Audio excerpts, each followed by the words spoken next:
a la sesión última de cierre. Por aquí debe andar mi colega, el profesor Álvarez, que va a tener la generosidad de presentarme. Cuando estábamos iniciando gestando esta idea que ya había aparecido ya hace ya aproximadamente un par de años, veíamos la posibilidad de tener este cierre de este proyecto que le estamos presentando este día. Surgió también la posibilidad de quizás uno de los momentos quizás más complejos, pero también además de los más gratificantes para mí, que es presentar a la doctora Remedios Sánchez. Cuando uno piensa en presentar a una persona desde el ámbito académico, lógicamente lo tiene uno claro, pero es posible también, creo, añadir algunas cuestiones a nivel personal. De hecho, en esta duda que me generó precisamente este momento, he querido, y me permiten la licencia, pues decir no todo lo que he podido o tengo escrito sobre ella, porque entonces prácticamente estaríamos aquí, dejaríamos de tener participantes en el Congreso y quedaríamos ella y yo solos. Pero voy a tratar en la medida de lo posible hacer una exposición relativamente resumida de la vida tan prolífera que tiene la doctora Remedios Sánchez. Bien, decirles que es profesora titular del Departamento de Lengua y Literatura de la Universidad de Granada, vicepresidenta de la Asociación Colegial de Escritores, de la sección concretamente de Andalucía, secretaria, es académica también correspondiente a la Real Academia de Córdoba de las Ciencias. Ha publicado una infinidad de novelas del siglo XIX vinculadas lógicamente con la poesía contemporánea. Ha participado en diferentes, muy prestigiosas a nivel mundial, de revistas, entre ellas Cuadernos Hispanoamericanos. También ha realizado estancias en Oxford, en Cambridge, en Londres, en la Sapienza, en Bolonia, en Padua, también en la Universidad de Emory, en Bolonia, en la Universidad Menéndez Pelayo. Ha dirigido también 2 cursos de verano en la Universidad Internacional de Andalucía. Es consejera de la Asociación de Escritores de España, asesora también del Patronato de la Alhambra y patrona de la Fundación Rodríguez Acosta, miembro del comité editorial de la colección Biblioteca de Visor, editora de la revista Árabe. En fin, es autora de una inmensidad de artículos, capítulos de libros, coordinadora de lecciones azules, lengua, literatura didáctica de la editorial Visor, autora también de Valera, Ingenio y Mujer de Visor, también del año 2009, ha publicado Antología Poética para Niños y Niñas en Octaedro, coordinadora y autora de Compromiso Docente y Realidad Educativa de la editorial Síntesis. Así podríamos estar, y les digo que todo está escrito, así podríamos estar más de 15 o 20 minutos narrando todo aquello que ella ha escrito de su puño y letra y que está recogido en su biografía. Para no seguir extendiéndome en la parte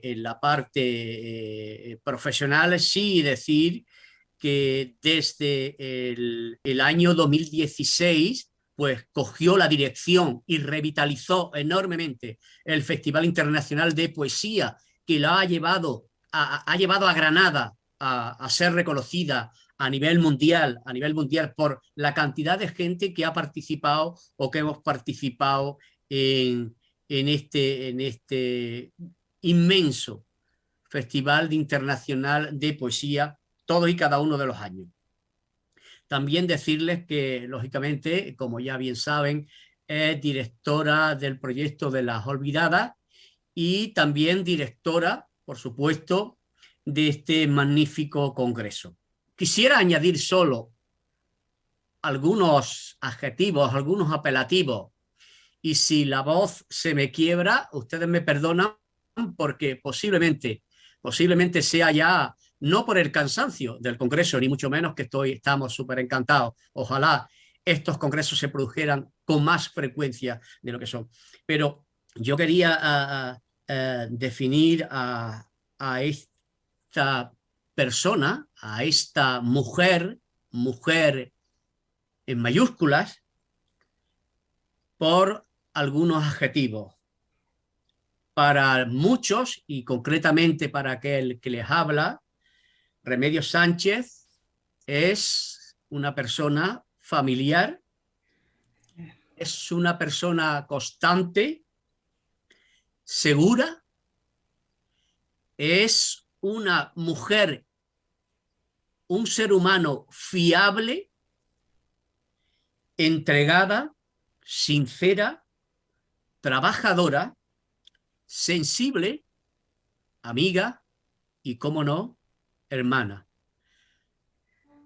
Con ustedes cierra este excelente y maravilloso congreso de una manera magistral y entrañable la doctora Remedios Sánchez, profesora de la Universidad de Granada. Muchísimas gracias, profesor Álvarez Rodríguez.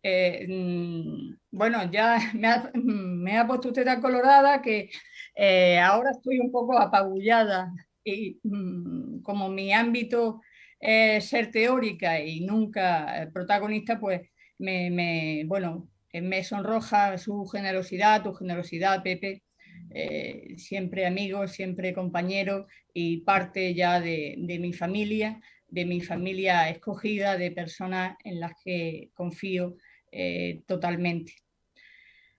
La aportación que yo quiero sumar a la de los y las colegas que han intervenido en los días anteriores es una aportación teórica, toda vez que desde que organizamos este proyecto, tanto el profesor Álvarez como yo, como todos los compañeros que forman parte del equipo de investigación de las diferentes universidades, fuimos muy conscientes de que sin la mano práctica que representan los docentes de los diferentes niveles educativos, era imposible llevarlo a la práctica.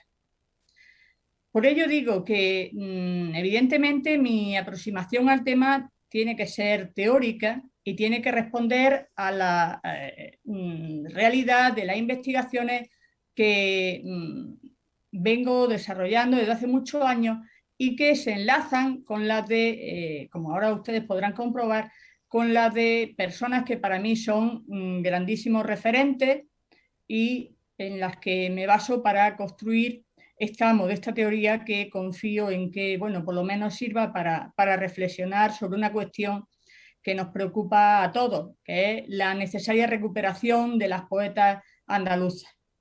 La estructura que va a seguir mi intervención se sujeta a estos 4 epígrafes.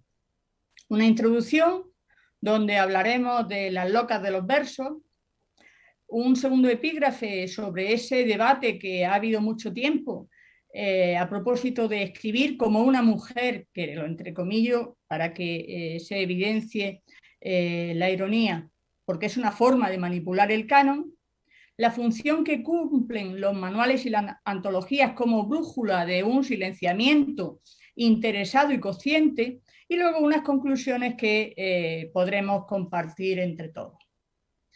Empiezo con una cita de un crítico literario español que durante muchísimo tiempo ha tenido un altísimo predicamento en los medios de comunicación e incluso en el ámbito universitario. Un periodo, los años 80, los años 90, hasta el año 2000, en que los críticos eran los poseedores de ese capital cultural bordiano que marcaban qué era lo que había que leer y qué era lo que no había que leer. A propósito de la literatura de las mujeres, García Martín decía: es algo más que una moda, es una pesadilla. Nunca se han escrito tantos libros por mujeres, nunca se ha elogiado tantos libros tan detestablemente escritos. Detesto la poesía femenina. Por si acaso podía quedar alguna duda de que esta fuese una afirmación real, le incluyo el libro de donde está tomada, el año y la página. Y ahora ya sí, ahora tomando como base pues, ese posicionamiento, que no es solamente el de García Martín, sino el de otros críticos que no han sido tan valientes como él para explicitar rotundamente su posicionamiento, vamos a hablar de estas locas de los versos. Y lo primero será decir algo que seguro compartimos todos, que la construcción del canon ha sido una cosa de hombres. Si ustedes se fijan y hacen un recorrido por los críticos, en los últimos 30 o 40 años, los críticos con mayor proyección mediática, casi con seguridad, las imágenes que les vendrán a la cabeza van a ser imágenes de hombres. Por lo tanto, como digo, la construcción del canon ha sido algo de hombre y eso ha fortalecido esa ideología patriarcal de manera consciente o inconsciente. Es que llegado a este momento, a este punto del debate, ya casi nos da igual. Pero, claro, también hay que decir algo, que el canon es un invento. El canon es un invento como casi todo en torno a la construcción de la literatura. Porque evidentemente el canon no se hablaba en los tiempos de Safo, la grandísima y excepcional poeta previa a la poligriega, y que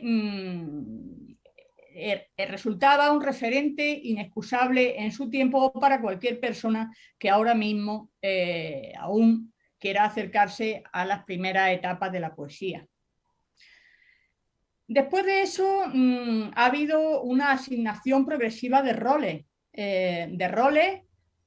a la mujer y al varón. El varón como ser dominante y la mujer como ser sometido, es decir, casi como una propiedad. Primero del padre, luego del esposo y en última instancia, cuando no había ni padre ni esposo y era viuda, pues del pariente más cercano, que en muchos casos eran los hijos. Por ello, todos sabemos que las mujeres se convirtieron en ese momento en meras receptoras. Es decir, en vez de sujeto poético, eran el objeto poético. O bien como musas inspiradoras del poema, o bien, en los casos de mujeres más ilustradas, como lectoras ocasionales siempre y cuando los textos no tuviesen demasiada complejidad. Porque se entendía, y además había estudios pseudocientíficos de aquella época que indicaban que incluso el peso del cerebro de la mujer era inferior al del varón, como una manera de justificar que no estaba preparada para entender algunos textos o incluso algunos datos o algunas conversaciones que se pudieran producir en su presencia. Luego, a lo largo del periodo que va de la Edad Media al siglo XIX, nos encontramos que hay autoras que efectivamente escriben, pero muy pocas con reconocimiento. Ya lo hemos dicho antes, estaban circunscritas al ámbito del hogar, de la familia, como hijas, como esposas o como viudas. Y lo más aproximado a la figura de la escritora en estos tiempos eran las mujeres que tenían alguna libertad mayor, como en este caso las mujeres que profesaban en diferentes órdenes religiosas en los conventos. De todo lo expuesto, yo quiero que quede muy claro que la clave está en que la voz de autoridad del hombre es en todo ese estadio, en todos esos siglos a los que me estoy refiriendo, la voz de la comunidad. Y la voz de la mujer en la literatura es una voz meramente marginal y reiteradamente criticada. Por ejemplo, Sor Juana Inés de la Cruz, a la que se contesta de una manera absoluta por parte de una supuesta Sor Filotea que nunca fue tal. Incluso las propias mujeres fueron muy críticas con congéneres y defendían en muchos casos la supremacía de los hombres. Y esto no es algo que haya cambiado hace tiempo, es decir, esto ha venido sucediendo casi hasta ayer. A lo largo del siglo XX podemos verlo, basta acercarse a diferentes libros. De algunos hablaremos ahora. Yo quiero centrarme en la afirmación del yo como poeta, es decir, el yo poeta, la identidad de la mujer como poeta. Y esa identidad de la mujer como poeta, salvo en algunos casos excepcionales, como Santa Teresa de Jesús, San Juan Inés de la Cruz, o dramaturgas como Ana Caro de Mayén, por poner un ejemplo menos conocido, empieza a partir del final del siglo XVIII, principio del siglo XIX, con Ángela Grassi, Gertrudis Gómez de Avellaneda o Carolina Coronado. Y luego ya lo vemos de una forma mucho más rotunda con las autoras de la Edad de Plata de la generación del 27. Ese yo propio, ese yo identitario, el yo soy, yo pienso, yo siento, sin depender de lo que sea, piense o sienta el varón con el que ellas compartían su vida, ya he dicho, fuese padre, marido o hijo, ese yo propio se ve ya claramente en la autora de la generación del 27, que quiero decir que en la primera edición que se hace de la antología de la generación del 27, no había ninguna mujer. En la segunda edición, donde Gerardo Diego incluye a dos autoras. Una de ellas, estuvimos mencionándola ayer, es Josefina de la Torre. Sin embargo, en esa antología, Gerardo Diego no incluye a Elena Martín Vivaldi, por ejemplo, por mencionar a una andaluza que sí se puede entender como epígona de la generación del 27, pero ni la menciona él, ni desgraciadamente la mencionan los críticos o los autores de antologías posteriores. Y luego en la generación del 50, solamente Gloria Fuerte o ocasionalmente Ángela Figuera son mencionadas, pero como digo, únicamente eso, mencionadas. Si hablásemos de andaluzas, Julia Uceda, Pilar Paz Pasamar o María Victoria Atencia no deberían olvidársenos. Más tarde, en la promoción del 60, hay una voz que yo quiero destacar porque ha sido durante muchísimo tiempo ignorada, el caso de Paca Aguirre.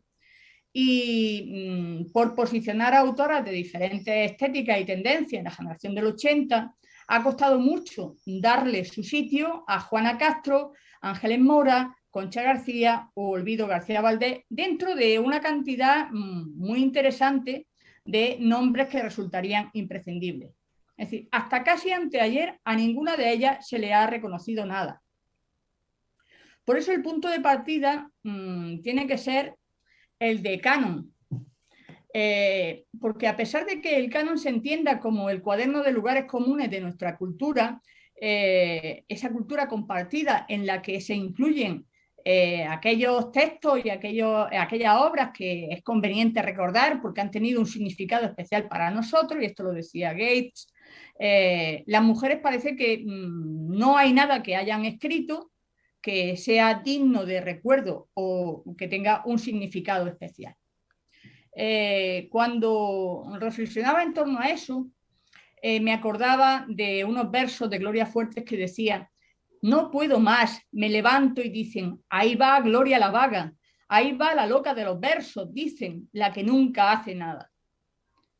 Claro, es que quiero recordar a Gloria, por eso hemos titulado este epígrafe, Las locas de los versos, que es algo a lo que ya antes aludió en su día Carolina Coronado, porque hubo un proceso sistemático para boicotear a las mujeres escritoras. Ya se vio en los años 50 con el colectivo Versos con Falda, al que se aludió aquí ayer. ¿Por qué? Pues porque no convenía, no era la imagen de mujer que se construía desde el periodo de la dictadura. La estructura de poder no le interesaba dar esa percepción de una mujer con las mismas capacidades y cualidades que cualquier varón. Incluso en muchos casos con unas cualidades para la escritura mucho más claras y más contundentes. Pero que como hemos dicho, esto no es algo que haya sucedido en un periodo corto, sino que esto ha sucedido a lo largo de todas las épocas. Eso no ha sido óbice para que muchas de estas mujeres hayan dejado un legado verdaderamente excepcional, que es el que nosotros tenemos que rescatar ahora. Esas mujeres, las que nunca se rindieron, las que no cayeron en las trampas del sistema, las que nunca callaron, son las que, como en una carrera de relevos, casi como si estuviéramos en una olimpiada, fueron cogiendo el testigo de su referente y pasándolo luego a sus herederas generacionales, sin perder esa identidad que las característica y sin venderse, es decir, desde la alta dignidad que tiene su palabra. Dicho esto, pasaríamos al epígrafe que he querido denominar escribir como una mujer o cómo manipular el canon. El punto de partida que yo quiero tomar como base para que todo el mundo sepa cuál es mi fundamentación es que Rus ya decía en su obra que el espacio doméstico, la armonía de ese hogar esperando al marido con las zapatillas justamente al lado de la puerta mientras llegaba, o bien la belleza del paisaje, era lo que se consideraba como apropiado para lo que podían escribir las mujeres. Esto, lo decía el maestro Juan Carlos Rodríguez, es lo que favorece que se fortalezca el armazón ideológico de una comunidad.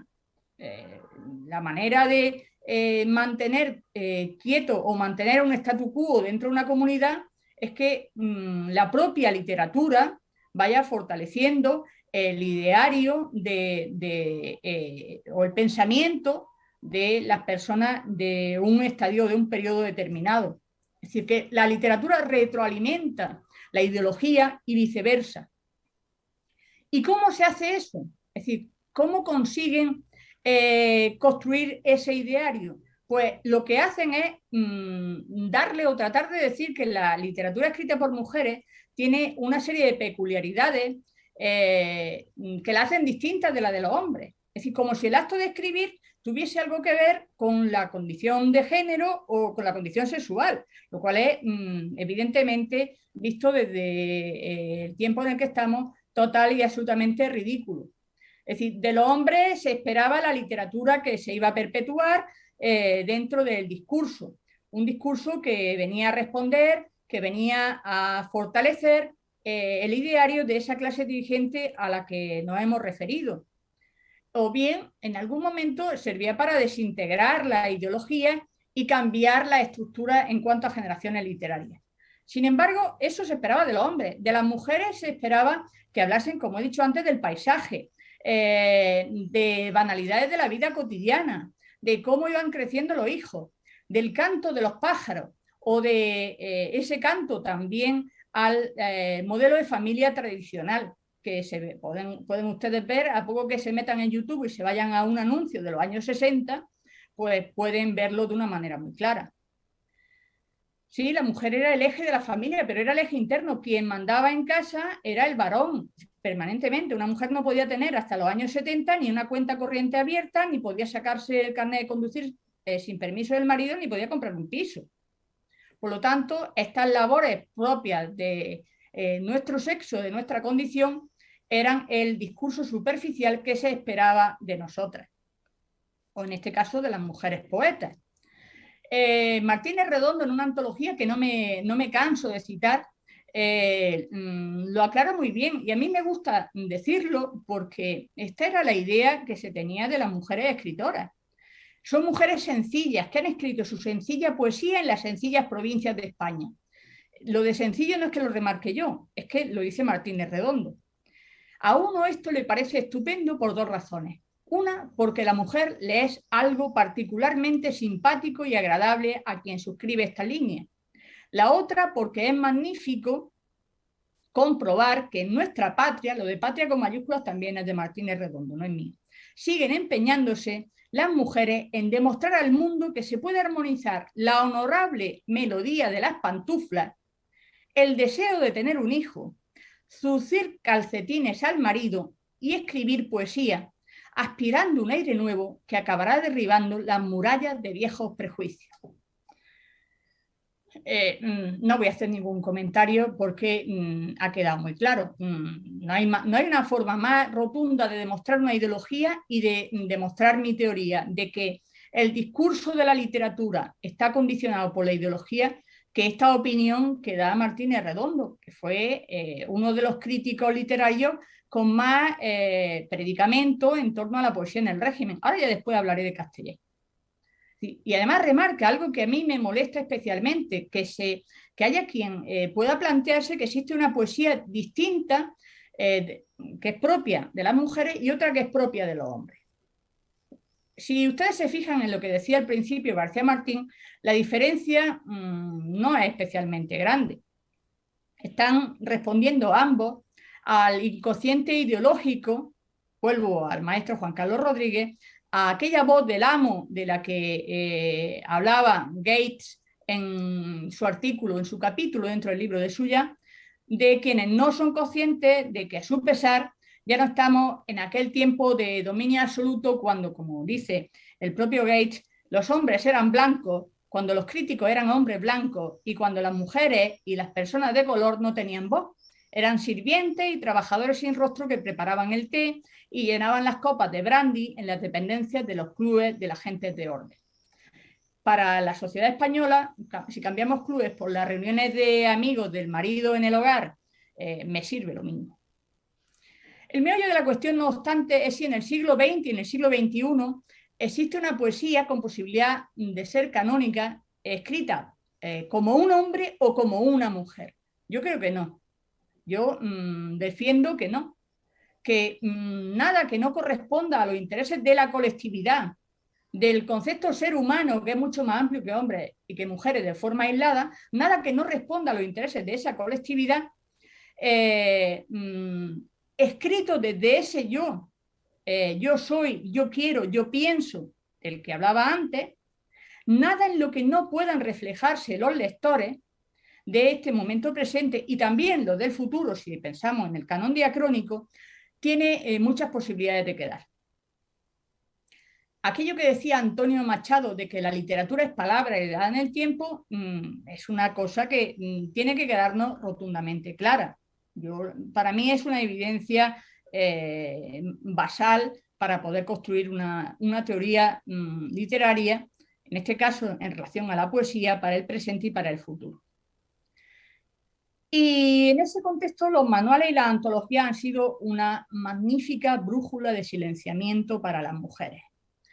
No podemos olvidarnos de que, como decía Lillian Robinson, los elementos del canon literario se absorben durante el aprendizaje académico y ese aprendizaje va, a mi modo de ver, desde que una persona nace. Yo quitaría lo de académico, me refiero en concreto aquí a la formación lectora. El canon literario se absorbe desde que alguien nace hasta que va progresivamente construyendo su identidad. ¿Cómo se construye ese canon? Pues como dice Robinson, el atractivo, por si fuera necesario, sería el sentido de canon, es decir, los criterios establecidos de juicio y gusto. Eso choca con mi idea de las antologías, pero es que lo que yo he leído durante demasiado tiempo han sido eso, antologías. Y dice Lillian Robinson algo que quiero remarcar. De ahí, es decir, de formar parte de ese canon, viene el reconocimiento de una dimensión subjetiva, a veces generalizada como sensibilidad, en la categoría del gusto. Es decir, se dice que ocurre un cambio radical en el canon debido a los cambios de la sensibilidad colectiva, pero la admisión individual y la ascensión de un estatuto de menor a otro de mayor suele conseguirse gracias a una promoción crítica exitosa. Y reitero, promoción crítica exitosa, lo que constituye la confirmación de que un autor determinado satisface a los criterios de calidad generalmente aceptados.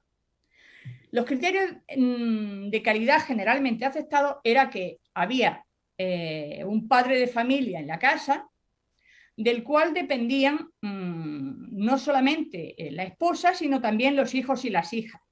con una clara diferenciación entre los niños y las niñas, porque la educación, a pesar de que lo que nos dice la legislación hoy, incluso desde lo que se viene afirmando rotundamente desde los años 90 en las diferentes leyes, no le ha dado su espacio a las escritoras, no se adapta a la realidad y sigue sustentando ese anclaje de los valores patriarcales. Reitero algo que decía Suya y que yo he dicho antes también. Escuela y canon sirven para organizar la vida social. Esa es la clave. El mundo se explica como un conjunto de narraciones para dar gusto a los grupos dominantes. Es que, además, cuando alguien dice una cosa tan bien como lo dice ahí Suya, y como yo no lo puedo mejorar, pues me parece que me tengo que ir a la fuente. Eso Suya lo decía en los años 90, pero esos modelos continúan estando vigentes con muy pocos cambios. Y no es una percepción mía. Basta que cualquiera se vaya a los manuales de bachillerato o a las escritoras del 27, que no se las incluye dentro de la escritura de la generación del 27, sino que están en un epígrafe aparte dentro del capítulo o de la unidad didáctica centrada en la generación, como la sin sombrero. No olvidamos, claro, que no todas formaban parte de la sin sombrero. Si quieren, nos podemos volver a hilar los datos como hicieron en días anteriores los compañeros, los profesores Sergio Arlandi y María Rosal. Yo hice hace unos años un estudio sobre diferentes manuales de bachillerato para trabajar en la aula y solamente entre un 11 y un 13% de las mujeres poetas, de los poetas que se nombraban eran mujeres. Por lo tanto, no se cumple el espíritu de las diferentes leyes, incluida esta LOE, que está recientísima. El error de base, la clave de todo esto, en mi opinión, está en los pilares de desarrollo de la manualística escolar. Los libros de texto se nutren de las antologías, y las antologías las construyen una serie de teóricos que evidentemente no conocen todas las épocas, todas las tendencias y todas las estéticas. Como los teóricos que construyen esos libros de texto no los conocen, entonces para tratar de entender se van a esas antologías. Las antologías retroalimentan la construcción patriarcal del canon y entonces le dan carta de naturaleza a la poesía escrita por varones, pero no a la escrita por mujeres. Se sigue ignorando a las mujeres escritoras. Basta hacer un recorrido por las antologías más importantes de los últimos 100 años, la de Castellet, que tiene dos, la del 60 y la del 70.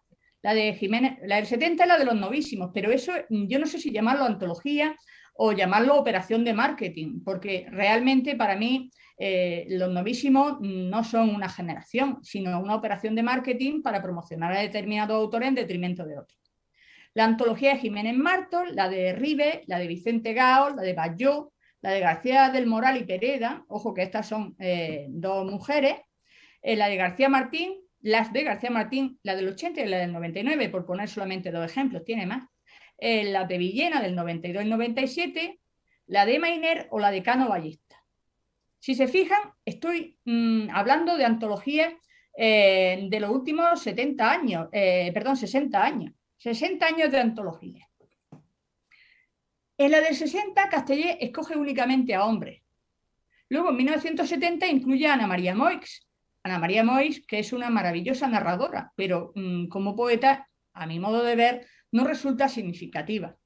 Jiménez Martos incorpora a Gloria Fuerte, a María Elvira Lacachi y Pilar Paz Pasamar. Ribes y Gao no consideraron que hubiese ninguna mujer que tuviese el más mínimo interés. Batlló incluye a Gloria Fuerte. Luego García del Moral y Pereda no incluyen a ninguna. Es decir, lo mismo que García Martín. La cuestión, lo que a mí me llama más la atención de ahí es que García del Moral y Pereda son dos profesoras universitarias, profesoras con A. García Martín en el 99 incluye a 6 autoras: Aurora Luque, Amalia Bautista, Ángela Balbey, Ana Merino, Silvia Ujido y Carmen Jodra. De Villena a Luis Antonio de Villena a Esperanza López Parada y en 2003 a Ana Merino y Elena Medel. Luego Meiner en el 98 a Ana Rossetti, Olvido García Valdés y Blanca Andreu. Y Cano Ballesta a Ana Rossetti, a Blanca Andreu, a Esperanza López Parada, a Aurora Luque, a Almudena Guzmán y a Ada Salas. Luego va quedando muy perfilado cuál es el tipo de escritora que se trata de potenciar. Y va quedando también meridianamente claro el tipo de escritora que es la escritora a abatir, la escritora vencida. Porque hay autoras que ni se nombran y otras que las nombra un antólogo, pero ya no se nombran en la siguiente antología. Y esa divergencia de criterio puede estar sustentada en el gusto, pero no se sustenta en la realidad. Basta que ustedes se acerquen a la obra de las autoras de cada uno de estos periodos. Si ustedes se van a esta panorámica de 100 años de poesía española, solamente hay 4 andaluzas. Pilar Paz Pasamar, Ana Rossetti, Aurora Luque y Elena Medel. Y ahí yo veo reforzada mi teoría. Los manuales usan las antologías como basamenta, porque si ustedes van a los manuales, esas mismas son las que encontramos en ellos. Lo que pasa es que esta voluntad canonizadora de los antólogos y de los libros de texto deja fuera a autoras que son esenciales. Dejan fuera a Julia Uceda, que es la primera ganadora del Premio Nacional en el periodo democrático, a María Zambrano y María Victoria Atencia, y también a Chantal Maillard, a Concha Lago, a Juana Castro o Ángeles Mora, a Elena Martín Vivaldi o a Marilú Escribano, a Fanny Rubio, a Celia Viñes. Y eso es lo que hemos venido llamando hasta no hace mucho literatura sumergida. Bueno, hasta no hace mucho no, seguimos llamándolo así. Por ello, cuando nosotros nos acerquemos a una antología, yo me voy a las palabras de Balcells, que dice que procede a hablar en clave de marginación cuando se presenta como abierta y se comporta como si no lo fuese, es decir, practicando una exclusión sistemática que no solamente el autor no la reconoce, es decir, él no cree que haya ningún tipo de exclusión, sino que incluso, y a mayor INRI, hasta se presume que no se ha producido. En otras palabras, cuando se dice que es una antología general y resulta una antología claramente parcial. Cuando incluye a los poetas o a una cuota irrelevante de poetas, de autoras, para antologar la poesía de periodos en los que ha resultado palmario que muchas de ellas han mostrado fehacientemente la relevancia de su obra. Y no voy a volver a Pilar Paz Pasamar, a Julia Uceda, a María Victoria Atencia o a tantos otros nombres que se han querido dejar olvidados en el tiempo. Por eso surge la necesidad de las antologías de género. Por eso es tan importante el trabajo que realiza Noni Venegas con Ellas tienen la palabra. Vienen a poner el foco sobre la trayectoria de autoras esenciales. Pero el problema es que quien hace los manuales escolares ignora estas antologías de género. No se consultan, no se les da el sitio tan relevante que merecen. Ni a la de Carmen Conde, ni a la de Sharon Cliff Ugalde, ni a Noni Venegas y a Jesús Munarri, ni a la de Manuel Francisco Reina, ni a la de Luz María Jiménez Faro, que yo siempre hablo de la relevancia de la editorial Torremozas porque le ha dado un grandísimo espacio de visibilización a las mujeres, ni a la de José María Balcells, ni a la de María Rosal o la de Lancero y Merino. Parece que esas antologías, que son esenciales porque le han abierto la puerta a muchísimas escritoras, que cualquiera que tenga 2 dedos de luces podrá constatar que no se puede entender la historia de la literatura del siglo XX sin ellas, pues se les niega el pan y la sal, se les niega el pan y la sal. Y esto que, en mi opinión, tenía que haber animado a los especialistas, viendo que por mucho que nosotros queramos manipular el canon, la realidad es santa, y esto lo decía Jorge Guillén, es decir, hay gente que prefiere mantener lleno en medalla, perseverar, y lo he escrito para decirlo tal cual, en la contumacia de una falsificación de la verdad literaria española. Sí, señores, la falsificación de la verdad literaria española, en tanto en cuanto todos estos críticos, por ejemplo en Granada, cuando Elena Martín Vivaldi escribía un libro, más allá de que en su presencia todo el mundo pues, la respetase, decían, bueno, las cositas de Elena, con ese tono paternalista que a mí me parece transfrustrante. O luego, cuando vengo a recordar aquí, un manifiesto cuando Marilú Escribano gana el Premio Andalucía de la Crítica, donde se decía que era una autora sin currículum y prácticamente irrelevante. Bueno, el tiempo pone a cada uno en su lugar y deja las cosas en su sitio. Llegada a este punto, vamos a las conclusiones. ¿Cuál es mi punto de vista? ¿Cuál es mi enfoque? Mi enfoque es que la crítica parte de dos errores. La crítica no se ha independizado de los poderes fácticos. La ideología, los círculos de poder parece que siguen condicionando su discurso. Y la crítica no ha ejercido la función de cientificismo, o por lo menos de un criterio de gusto, que a mí eso me parecería incluso aceptable, sino que lo que ha hecho ha sido ejercer como garante de las estructuras de poder socioeconómico, político e ideológico de cada momento histórico. Que quien tenía el poder decidía que alguien merecía la pena, se le incluía. Que quien tenía el poder decidía que había que denostar a alguien, se le denostaba. Eso lo podemos ver en dos casos. Voy a poner dos ejemplos. Góngora. Góngora, durante 3 siglos, fue un poeta olvidado hasta que lo rescatan los autores de la generación del 27. Y bueno, mucha gente dirá, Gloria Fuerte sí es una autora muy conocida. Y yo podré decirles que no coincido con quien haga esa aseveración, porque lo que se ha hecho es manipular la obra de Gloria Fuerte, centrarla exclusivamente en su faceta como autora de literatura infantil, olvidándose de la excepcionalidad de su obra como poeta para adultos. No tienen más que irse ustedes a sus obras incompletas, que están publicadas en cátedra, o bien irse a Poeta de Guardia, o bien irse a Sola en la Sala, o bien irse a Ni tiro, ni veneno, ni navaja. De eso hablaba antes María del Carmen Quiles, sobre la necesidad de incorporar al canon escolar a las composiciones de autoras como Gloria Fuertes, que aunque no estén escritas específicamente para niños y niñas de infantil, primaria o secundaria, perfectamente se pueden trabajar, como también decía muy bien Paqui García Rodríguez, aludiendo al comentario que hizo Marilú Escribano en el Festival de Poesía sobre el poema de Juan Ramón Jiménez, Cantan, cantan. Por eso la crítica perdió la credibilidad. Y yo lo lamento, porque mi función es eminentemente de crítica. Yo no soy creadora, yo soy exclusivamente crítica. Y ahora, claro, hemos perdido la credibilidad en un momento en que tenemos el fortalecimiento cada vez mayor de las redes sociales, y los instagramers y esas personas que recomiendan los bookstagramers, que no me acordaba de la palabra, son quienes han tomado el control, revelando que en muchos casos tienen un desconocimiento enciclopédico de la literatura. Es decir, tan grande es su desconocimiento de la literatura como el número de seguidores que le dan al me gusta. Hemos llegado a los tiempos de la modernidad líquida. De hecho, habitamos en ellos desde hace mucho tiempo. Y eso ha provocado que muchos jóvenes sin criterio, porque no se han formado para ello, no porque tengan más o menos capacidad, sino porque es que, desgraciadamente, no tienen una formación. Muchos jóvenes sin criterio decían que no distinguen poesía de lo que no es poesía, y no distinguen entre buena poesía y mala poesía.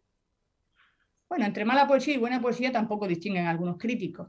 Decía que estos jóvenes sin criterio son los que ahora mismo están construyendo el modelo de lector, están condicionando ese modo de lector. Y eso está provocando una confusión entre la literatura, que tiene que formar parte del canon, y del canon sincrónico, porque el diacrónico no lo va a superar, y la literatura que no es relevante para la construcción de este canon.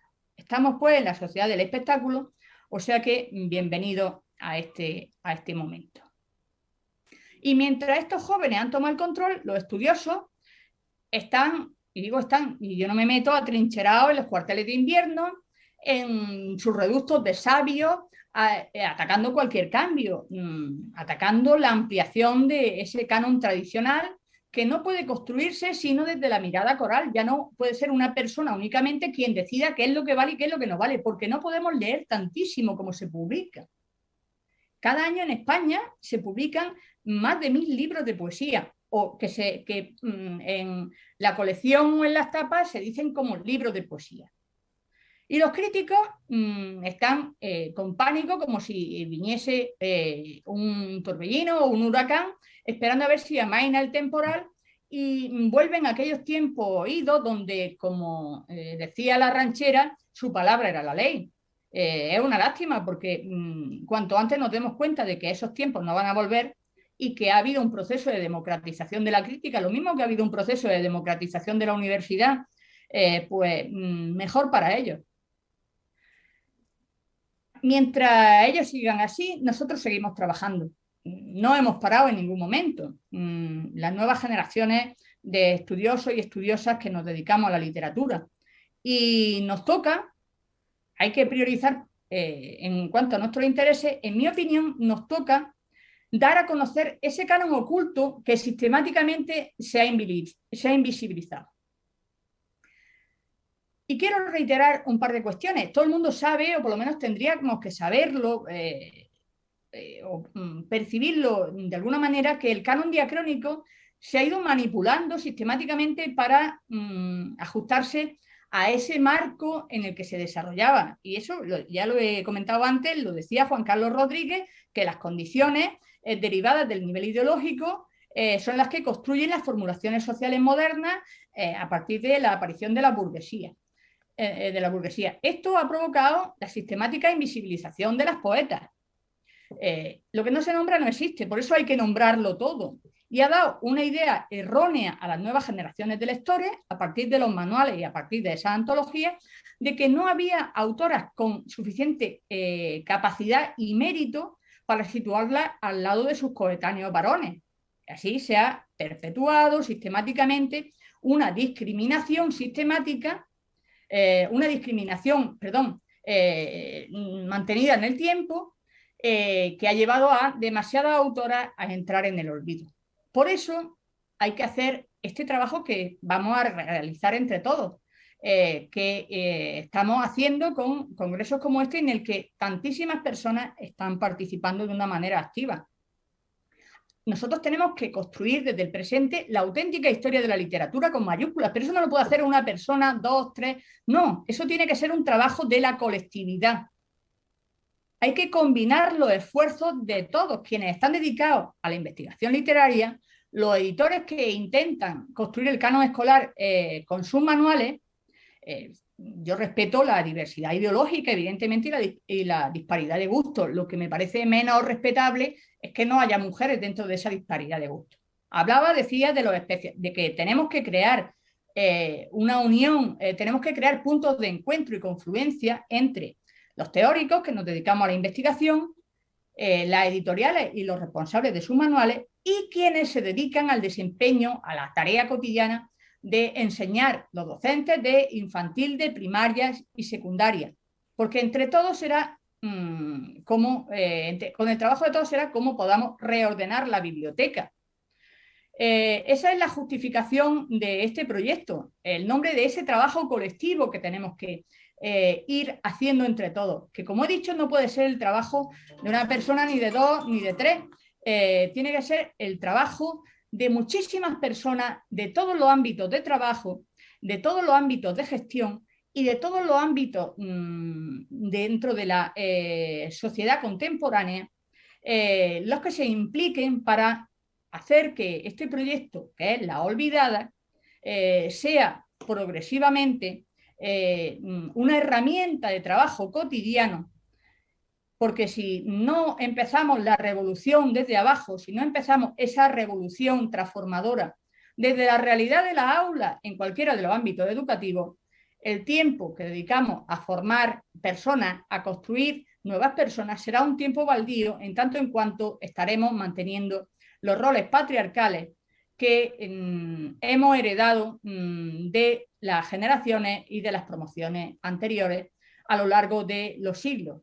Y estaremos manteniendo un ideario que no responde en absoluto a la sociedad de este tiempo, por fortuna. Muchísimas gracias a todos. He intentado no pasarme el tiempo, me he puesto el reloj y todo, que es lo que ustedes han oído, con la idea de que respondiese a la temporalización adecuada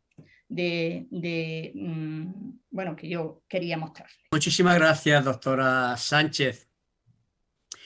Qué bueno cerrar este congreso y cerrar este congreso con esta intervención que no ha sido, yo creía que iba a ser una intervención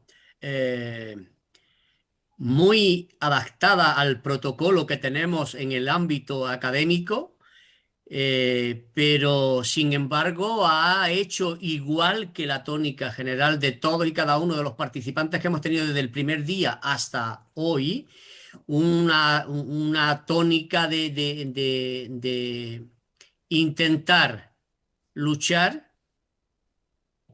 Y les agradezco también, además, profundamente esa lucha intensa que hemos tenido en estos 3 días y que seguro que la viven en cada uno de sus espacios de trabajo, de sus espacios de convivencia, etcétera, etcétera, de reivindicar aquello que debería estar en no solo en los libros de texto, sino en la sociedad. Me permite durante 5 minutos y luego después, si le parece, le doy la palabra y cerramos el congreso. Me ha encantado enormemente ese recorrido histórico. La historia, lo decimos a nuestros alumnos, lo decimos a nuestros hijos, a nuestros conciudadanos. La historia es aquello que queda escrito y ese recorrido histórico es fundamental para tener nociones de qué vamos a hablar. Posiblemente mucha gente de los que quizás ahora viven a través de ese conjunto de redes sociales que se han establecido, quizás esa historia será necesario de vez en cuando recuperarla para poder cimentar un poco ese conocimiento.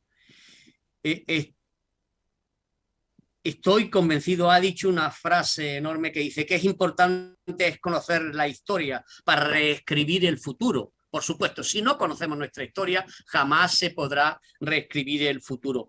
Ha hecho también un excelente análisis junto con los compañeros precedentes de esa revisión de antologías, lógicamente escritas, dirigidas, mantenidas, vamos a expresarlo de la manera que convenamos, pero mantenidas eminentemente por hombres y por poderes eminentemente fácticos que son los que condicionan, porque a partir de ahí salen todas aquellas autores o autoras que deben de estar en los libros de texto. Qué pena que las antologías que hace usted de las cuestiones vinculadas con el género, desde Noni Venegas hasta la profesora Lanceros, no empiecen ya a abrir esa lanza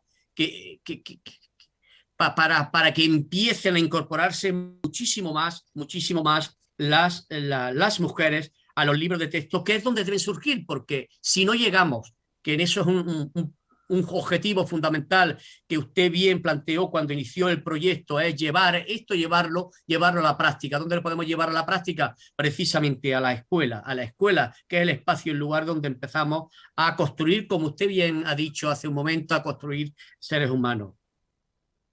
Pero termina al final esa crítica, precisamente, perdónenme la redundancia, a los críticos. Pero ¿se puede uno? Le pregunto. Yo sé que no son horas para cuestionar, pero usted lo ha lanzado y yo lo he recogido y muchísima gente en el chat también lo ha recogido y lo ha manifestado. ¿Se puede ser independiente? Sé que debemos de ser independientes, pero si es que estamos condicionados, usted lo ha dicho bien, estamos condicionados por el poder político, estamos condicionados por el poder socioeconómico, estamos condicionados por el poder ideológico. Podemos estar no condicionados. Y le hago otra pregunta y ya con esto termino. ¿De qué manera? ¿De qué manera podemos ser creíbles? ¿De qué manera? Porque yo quiero hacer una pequeña reflexión que quería incorporar luego después al final la despedida, pero la voy a incorporar aquí ahora. Yo les puedo asegurar Llevo ya prácticamente en la enseñanza pues 30 y largos años. En un congreso, doctora Sánchez, queridos compañeros participantes, etcétera, etcétera, he visto en pocos congresos y he asistido ya a muchos donde la gente se haya expresado con más libertad y con más contundencia y que haya además luchado y manifestado en contra de toda esta barbarie que ha ido produciendo, como usted bien ha recogido, la historia. En fin, me quedo con estas dos cuestiones, no quiero alargarnos más, que ya son las 2 menos 20 y la gente posiblemente estará muy, muy cansada. Doctora Remedios Sánchez, tiene usted la palabra, si es posible, claro. Sí, claro. Las dos preguntas están conectadas. Si se puede ser independiente y si se puede tener credibilidad. Yo creo que sí. Yo creo que se puede ser independiente, pero eso supone muchas renuncias. Supone que estás sometido a la crítica bueno, feroz y contundente de muchos colegas que tienen la mala costumbre de molestarse cuando dice algo que no coincide con sus planteamientos. Y molestarse es, bueno, hacer sátira o burla, pero la única manera de mantener la credibilidad es no bajar en ningún momento la cabeza. Ser muy consciente de que uno tiene su verdad, que a lo mejor no es la verdad completa, pero sí tiene su verdad y que la va a llevar hasta las últimas consecuencias. Con un plus, es decir, que para mí es muy importante. Yo cuando hablo de poesía no me refiero nunca exclusivamente a las poetas que a mí como lectora me interesan. Es decir, si yo hablo como lectora, hablaría de unas poetas determinadas. Ahora bien, cuando tengo que trabajar o hablar en público, me cuido mucho de nombrar a autoras o autores que representen a todas las tendencias, porque yo tengo la obligación de dar ejemplo. Cuando hablo ante un auditorio, tengo la obligación de ser seria y ser profesional y ser lo más objetiva posible, al margen de esos gustos particulares que, como digo, cada crítico, cada persona, cada lector tiene. Pero mi obligación no es revelar mis gustos, mi obligación es mostrar la realidad coral. Por eso ya adelantamos el colofón. En este libro, Las olvidadas reflexiones en torno a 30 poetas andaluzas imprescindibles, que ahora presentamos. En este libro, que en estos días ya se va a poner a la venta, se habla de las 30 autoras que forman parte de esta primera fase del proyecto y que se va a seguir ampliando. Evidentemente, hay especialistas a los que les gustarán más una autora y a los que les gustarán más otras. Pero ahora bien, la clave está en que nosotros hemos sido totalmente independientes y se incluyen a todas desde el posicionamiento que cada uno ha querido dar y evidentemente nunca sin coartar la libertad de quien escribe, sin revisar y sin ser, digamos, un censor de lo que otra persona opina o de lo que otra persona considera. Lo importante es que la gente tenga un argumentario. Si tiene un argumentario, puedes defender una idea. El problema es cuando el argumentario se sustenta en denostar a la otra persona porque no coincides con ella. Perfecto, pues muchísimas gracias, doctora Sánchez. Con su permiso y el permiso de los compañeros conferenciantes, participantes, comunicantes, yo quisiera tomar ahora la palabra, pues para, igual que hicimos hace unos días, el lunes concretamente por la mañana, darle las gracias por estar ahí en este a final de curso, a final, al comienzo del verano, pero en definitiva al final de nuestro periodo más o menos académico. Hemos tenido un promedio muy bueno de asistentes al curso. Ya saben que teníamos matriculados 214 personas, aproximadamente teníamos 414 personas, y estamos, tanto la doctora Sánchez como yo, terriblemente agradecidos de verdad, porque sabemos el esfuerzo tan importante que han hecho desde nuestros ponentes, nuestros comunicantes, nuestros compañeros tecnológicos que tanto y tantísimo nos han ayudado y que tantísimo tenemos que agradecerle, y también, por supuesto, a esas redes sociales que también sé que muchísimas de las noticias que han aparecido aquí han aparecido también en redes sociales, y agradecer también públicamente pues a todas las autoridades académicas y no académicas, políticas, institucionales, como la Junta de Andalucía, la Universidad de Granada, la Asociación ACE, en fin, tantísima gente que el hecho de no nombrarla no signifique que no estemos agradecidos a ellos. Por último, quiero dar las gracias también, antes de darle la palabra a la doctora Sánchez, darle las gracias a la doctora Sánchez por haber tenido a bien haberme incluido en su grupo de investigación, en esta investigación, en otras muchas que hemos hecho que no son no han tenido ese balcón tan importante, tan impresionante que es a través de esta página web, pero que seguiremos reflexionando. Y también darle las gracias también a algunas personas que ya nos han dicho, y de hecho una de las comunicantes ayer nos decía que van a elaborar también otros instrumentos desde el punto de vista tecnológico para que podamos incorporarlos a la página web y podamos llegar a más gente, precisamente todo este trabajo que hemos hecho. Doctora Sánchez, amigos y amigas, gracias por estar ahí y esperamos que tengan un buen descanso en la medida de lo posible, y seguiremos encontrándonos en cualquier espacio donde exista un lugar de encuentro como es precisamente la poesía. Gracias. Pepe, únicamente una palabra más para referirnos a nuestro I+D, a lo que implica.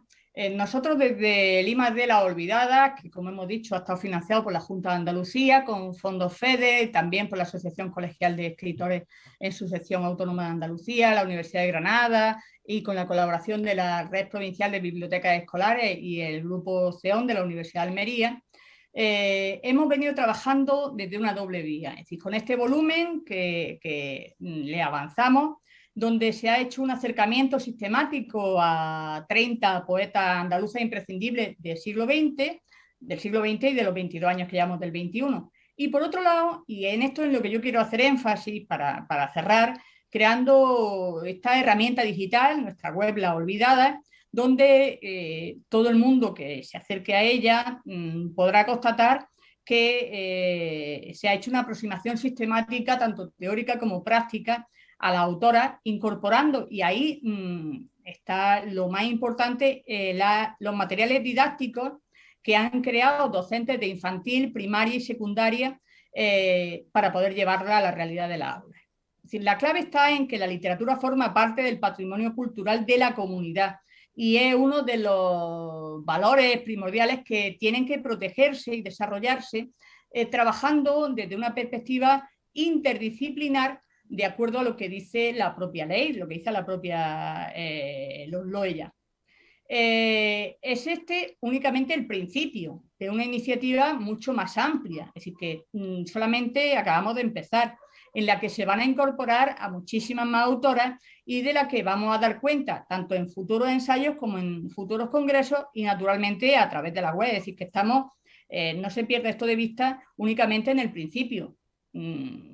Si bien somos conscientes de la envergadura de lo que nos proponemos, también somos muy conscientes de que únicamente de esta manera el canon escolar, que en muchos casos se reduce a los libros de texto fundamentalmente en primaria y en secundaria, pues se puede ver complementado y responderá a la necesaria verdad a la que antes aludía, de que nuestro alumnado pueda y deba conocer a los y las mejores poetas, no por una cuestión de género, sino por una cuestión de calidad y de mérito, que es como debió ser siempre.